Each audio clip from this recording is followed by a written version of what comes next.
we could go back and forth on who Steve Cohen is. And I know a lot of Met fans, they're laughing because a lot of people throughout the social media markets are calling the Mets and Stevie Cohen the new empire. And the empire strikes back. And over the last 40 years, everybody called the Yankees the evil empire. And now with all the owners complaining about Steve Cohen opening up his pocket, and it's not the Yankees. Hal Steinbrenner says that he could do whatever he wants with his money. It's his money, and if he wants to spend it on his team, he's more than welcome to do that. But a lot of owners are not happy because there was a story coming out that the Giants were not going to sign their new toy in Carlos Correa. Carlos Correa was signed $350 million, which would have made him one of the higher paid players in Major League history. And some people say it was an old foot injury. Some people say it was another injury. Before Carlos Correa was going to be introduced, he was told to go back home. His whole family, his wife, his mother-in-law, his father-in-law, his family, all getting invited to the introduction ceremony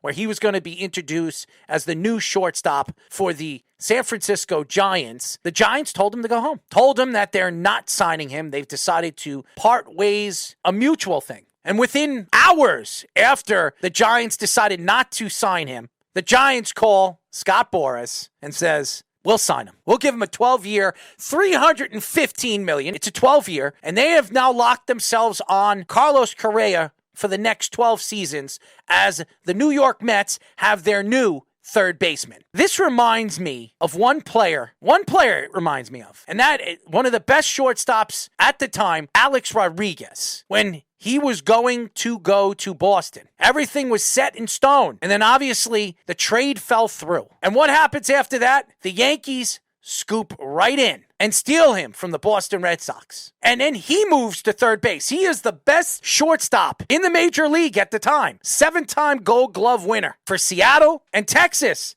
And he decided to go and play third base to play with Derek Jeter and the New York Yankees to win a championship. He gets two of the biggest baseball contracts in Major League history. They win a World Series in 2009, and there she blows. Carlos Correa is nowhere close to the talent Alex Rodriguez was when he went to the Yankees. But Carlos Correa is a good player. And Met fans are going to have an opportunity to watch one of the better all-around players, right-handed hitters in the major leagues. Definitely a clutch player. Hits over 300 in the playoffs. Hits close to 300 in the regular season. He's a Gold Glove candidate at shortstop. We'll see what he is as a third baseman. He has never played third base in his life, but as a shortstop and as a defensive type of player, I think he'll figure it out. Now, everybody's calling the Mets the evil empire, that Steve Cohen is buying his way to a championship. And maybe so. Maybe that's what he's doing. Maybe you learned something for George Steinbrenner, even though it never worked for George Steinbrenner. It never worked for the Yankees. Is this a good move for the Mets? Long term? No. Short term? Maybe. And if the Mets win a championship in the next 5-6 years, even if they don't win a championship after that, or if Carlos Correa can't stay healthy, I guess Steve Cohen thinks it's going to be worth it. Well, in Steve Cohen's window, he's got 3 years left for him to get his 5-year window to come true, because he bought the team in 2020. Obviously, that was the lockout-shortened season where the Mets were already struggling, so they weren't going to win then. But you got 3 more years left, and this is definitely a move to show that kind of thing. And in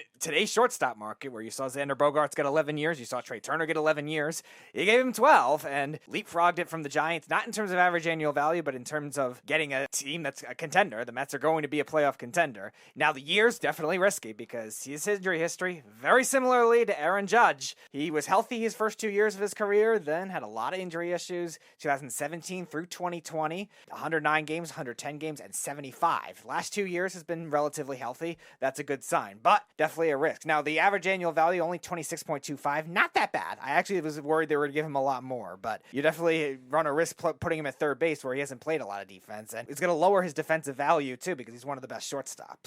It's definitely a mixed bag signing for me. Here's the positive. If something happens to Lindor, they can move him to shortstop, and then they can move Escobar to third base if they really want to. They could do a lot of different things. So it's not an all-out loss if they decide to move Correa to shortstop or second base in the future because of an injury. So it could be beneficial because they have that type of talent on their roster. It just bothers me because you're paying another guy $300 million.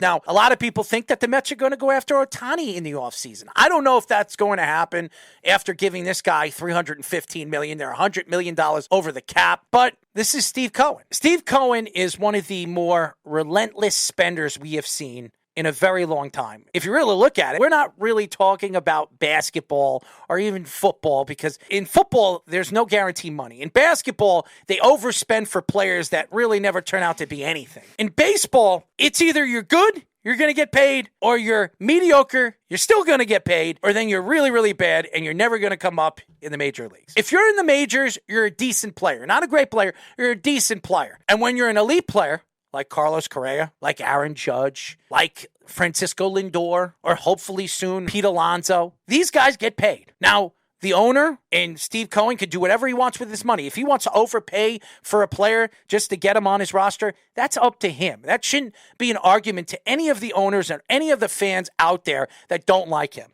Outpay him. Outserve him when it comes to cash. If you don't want to be outbid by this guy, you got the money. You might not be as rich as Uncle Stevie, but you definitely are a billionaire. If you want a player, you can gun-ho on a player and say, you know what, I'm going to pay him an extra $50 million because I want him. I'm going to pay him an extra $25, $30 million because I want him. Or I'm going to give him an extra 2 years and spread out the money and spread out the wealth because I want him. That's the way sports is now. These athletes are overpaid, but hey, listen, they're talented, and you can't knock a guy that wants and obviously has earned the money that he has played for. And I know a lot of fans, a lot of Met fans are laughing because we're the evil empire, and a lot of Yankee fans are just so upset because they got Carlos Correa and they got this guy. And I know Vegas right now has the Mets, one of the favorites of winning the World Series, one of the favorites of going to the World Series. That really doesn't matter because the Dodgers last year were the favorites of going to the World Series. They didn't even come close to the World Series. They didn't even go to the NLCS. That doesn't matter. The Astros are the favorites to come out of the American League.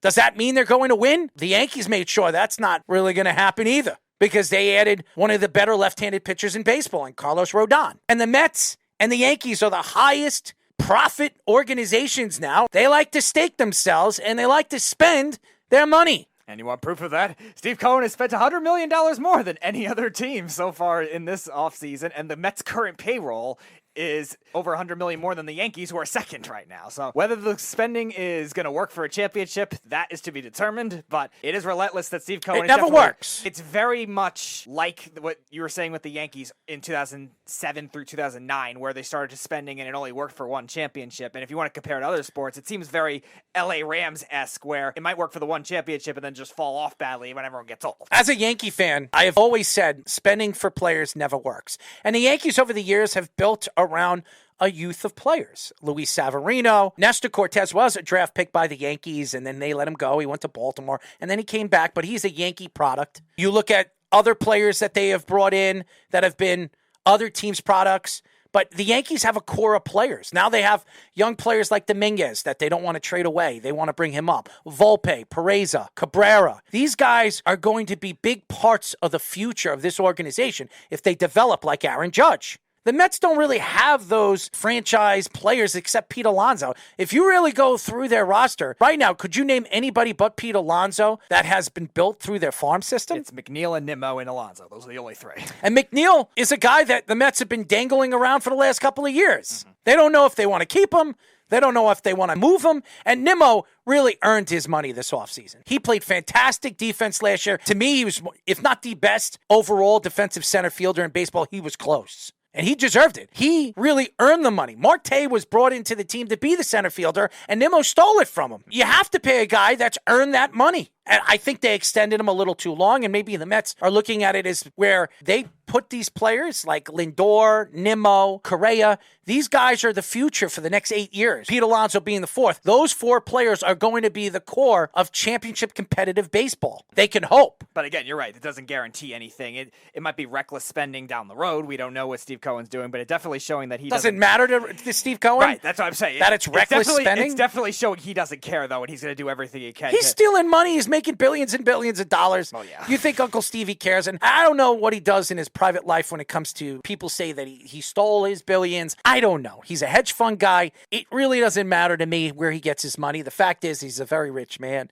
and he likes to open up his pockets. He's from Long Island. He's very well respected throughout the world as a businessman. The baseball owners don't like him because he likes to open up his pockets and spend his money on his team, which other baseball organizations don't like to do. Why are you complaining about it? Why are the Yankee fans complaining? I am a Yankee fan.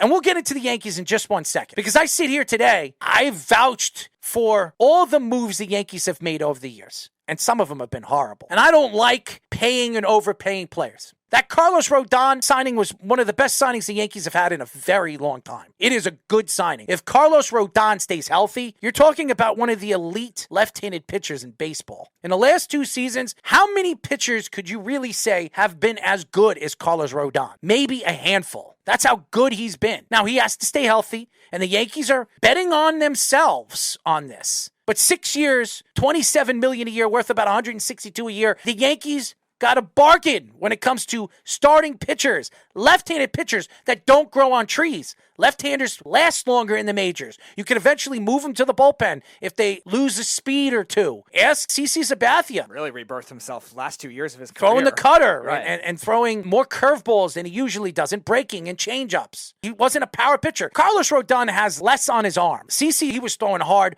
for like 9 years before he went to the Yankees. Right. Carlos Rodon, he had UCL surgery and hasn't been throwing as hard as he has been throwing for the last 2 years. For his career, he was throwing 93, 94. Now he's throwing 98, 99 because he's figured out how to throw his fastball, and it's been one of the more dominant pitchers in baseball. He had to reduce his speed on his fastball because of the injuries he was dealing with earlier in his career, but since he's been healthier, he's been dialing it up recently, kind of like we saw what Jacob deGrom did last year before he got hurt, where he was trying to crank that fastball up to 100. Now, Carlos Rodon's done it in a much more efficient way, where it's 98 miles an hour, and he's doing it when he needs to, and still relying on his other pitches too. And you're right, these left-handed pitchers, especially one that young, are very hard to find. Off the top of my head, the only one I could think of that's probably a little better is Max Fried. Like, there's not many of them in the league right now, and the Yankees got a bargain off of that, the way he's been pitching. And I know a lot of Met fans are sitting there and saying, well, what about the Yankees? What about the Yankees? They spent money. Yeah, the Yankees spent money. They didn't spend money like the Mets. Overpaid their player, Aaron Judge. They had to, because they wanted to bring him back. They wanted him to be the captain of the team, the 16th captain in Yankee history.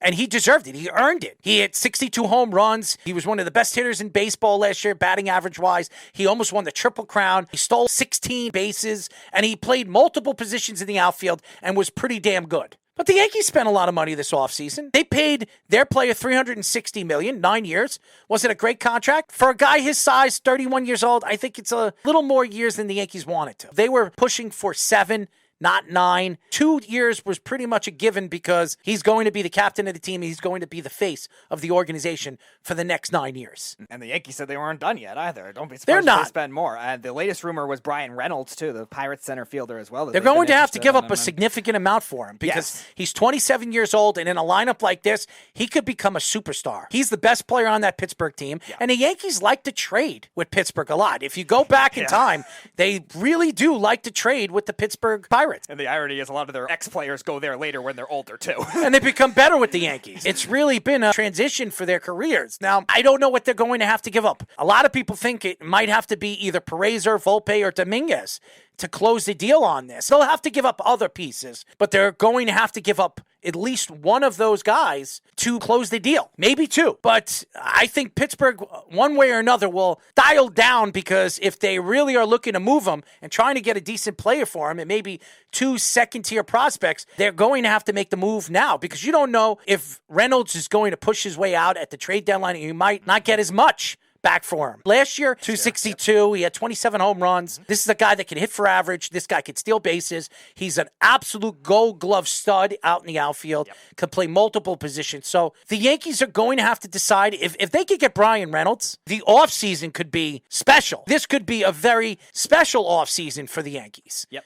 And again, he's hit 300 in 2 other years in his career, too. So he's definitely more than capable of just hitting 262. 302 in 2021. And I remember I wanted the Mets to trade for him at the trade deadline that year. And then 314 in 2019. The lockout year 2020 was really his only bad year. But he still hit for a little bit of power. 7 home runs and 19 RBIs in 55 games. So definitely a guy that's great defensively and can hit for power, too, now. He could do everything. Yeah. And he can steal bases. He's a 5-tool player. He can hit for average, which the Yankees need in the outfield. They couldn't get Michael Brantley. He wanted to go back to Houston. Houston's loaded. They brought Jose Abreu now. Now they have a pretty good power hitter. They've had a lot of power at first base, but this is one of the better power hitters in baseball at first base in that lineup. It's ridiculous. But good pitching and good bullpen always prevail against great hitting. And you saw that with the Yankees and Astros. Why did the Astros win? They pitched better than the Yankees did in the later innings.